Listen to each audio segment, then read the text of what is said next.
Number 3, random acts of kindness. Okay?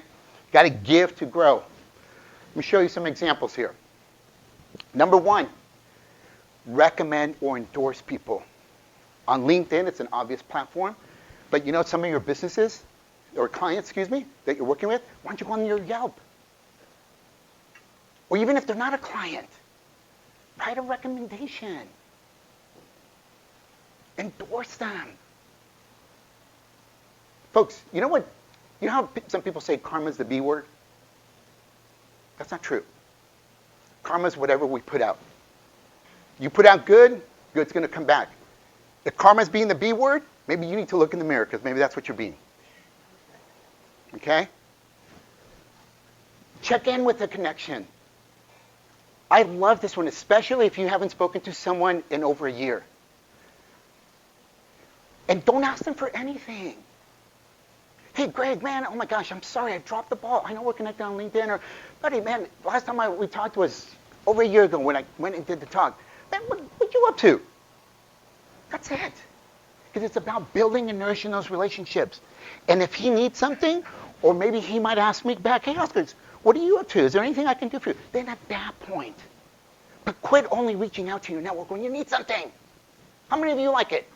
When your friends or relatives only reach out to you when they need to borrow your car or money. None of us.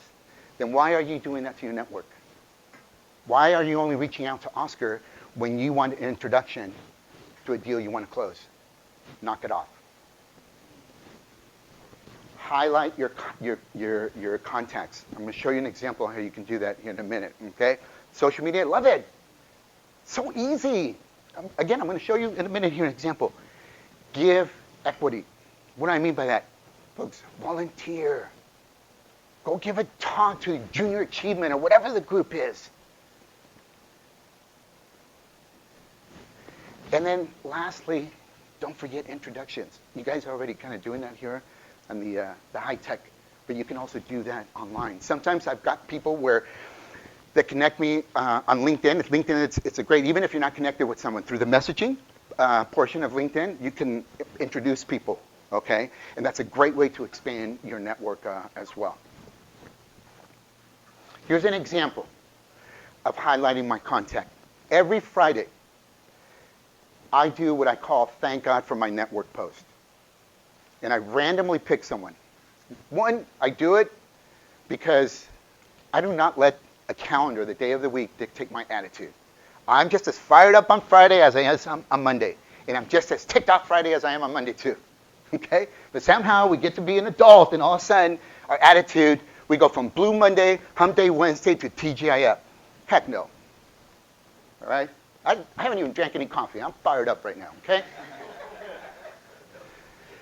So what I do is, in this case, Brad Smith. He and I are connected on LinkedIn. And one day on Friday, I just took a screenshot on my phone, and this is what I believe of him, and I put compassion and leadership. And I said a little blurb about him, tagged him on the post, and that's it. I don't care if he responds. He's the CEO or former CEO of Intuit. I don't care if he responds. That's not why I do it. Sometimes people have gotten business as a result of that. And sometimes people don't comment. They don't say, I don't care. Because you know what? I give unconditionally. It's not predicated and I'm not going to get something back. Folks, I'm not getting paid to be here. I just drove from Mountain View. Look at Wave and how long it takes to come here, especially during traffic. Yeah, okay? But this is an example of building and nourishing those relationships. How about highlighting, again, one of your clients? Just randomly. Well, Oscar, what if someone gets upset because you did this? Fine. If someone gets upset because I said something positive, oh, well, that has yet to happen. Okay? All right? And I'm sure it will, because we got some people, okay? But still. Number 4, be